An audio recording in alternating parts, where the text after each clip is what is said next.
England, 1714 to 1830. Better food and housing is available for civilians, and the population begins to grow. With land value increasing steadily, the rich become richer and the poor poorer. The emergence of the growing middle class begins to shape how society functions. The Georgian era was a period of evolution for England, and it brought great authors such as Jane Austen into the public's eye. Her social commentary within the many novels she wrote changed forever how people viewed society of that day.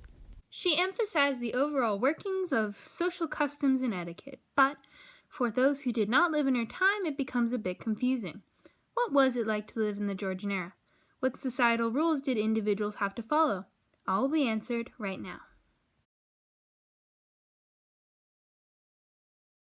Life in England was evolving rapidly into what one would see today.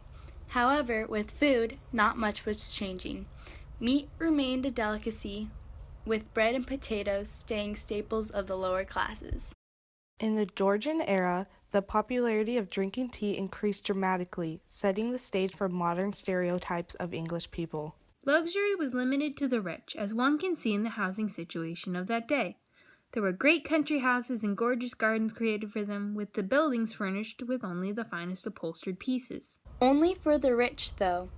On the contrary, the poor of England had small quarters with very little furniture, often shared by large families without comfort. For the upper classes, style was vital to their social image. Men wore breeches and stockings with waistcoats, frock coats, and linen shirts. As for footwear, buckle shoes were all the rage, as were three-point hats. Ladies had quite different attire and were not permitted to wear knickers. They stuck to fancy dresses with stays, which were whalebone bodices, and hoop petticoats.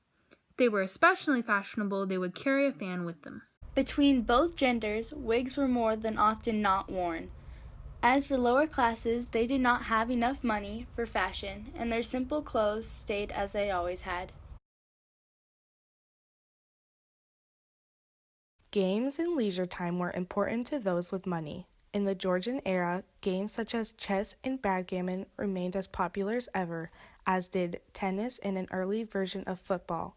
In the new game of dominoes, thought to originate in China, reached England in the 18th century and quickly gained popularity. The Derby began in 1780 and horse racing became a professional sport during the Georgian era. It had been around for a while, but this time period really brought it into the public's attention and interest. Visiting spas increased the popularity of towns such as Bath, Buxton, and Tunbridge. In addition, reading began to gain much interest, though books were expensive. Of course, not all leisure activities during that time period were generally considered pleasurable today. For instance, cockfighting, hunting, and other violent forms of entertainment were enjoyed by many back then, as were clay pipes and snuff. Education took many leaps and bounds during the Georgian era. In multiple towns, people began to create charity schools, also called blue coat schools. Both sexes attended these schools, but only if they could afford it.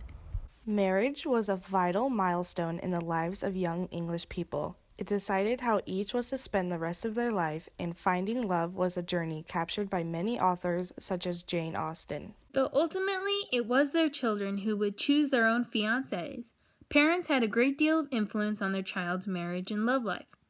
Arranged marriages were still quite popular, but young people were beginning to have more and more of a say in who they wanted to love. Oftentimes, before they finally engaged, a lady would allow the suitor to clip a small lock of her hair as a keepsake, quite different from what one would do today. Despite the many years since it came to pass, the Georgian era's evolution and influence on society and culture remains prominent and relevant.